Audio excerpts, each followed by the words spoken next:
তুমি এখনো বেনামাজি, এখনো সকালবেলা তুমি ঘুমাও, এখনো তুমি আল্লাহকে ভুলে আছো, এখনো তোমার কাছে তওবার কথা তোমার চিন্তাতে আসে নাই। তুমি অনেক কিছু হতে পারো, তুমি মুসলমানের কাতারে থাকবা না।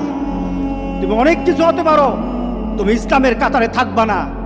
যারা নামাজ পড়ো না, তুমি টের পাও না, মসজিদের দরজা তোমার জন্য বন্ধ হয়ে যাবে। তুমি মনে রেখে দিও, মসজিদের সাথে তোমার সম্পর্ক তোমার হয় নাই, তুমি জান্নাতের দরজাও তুমি খুলতে পারবা না। তুমি এখনো বেনামাজি, এখনো সকালবেলা তুমি ঘুমাও, এখনো তুমি আল্লাহকে ভুলে আছো, এখনো তোমার কাছে তওবার কথা তোমার চিন্তাতে আসে নাই। তুমি অনেক কিছু হতে পারো, তুমি মুসলমানের কাতারে থাকবা না। তুমি অনেক কিছু হতে পারো, তুমি ইসলামের কাতারে থাকবা না। যারা নামাজ পড়ো না, তুমি টের পাও না, মসজিদের দরজা তোমার জন্য বন্ধ হয়ে যাবে। তুমি মনে রেখে দিও, মসজিদের সাথে তোমার সম্পর্ক তোমার হয় নাই, তুমি জান্নাতের দরজাও তুমি খুলতে পারবা না।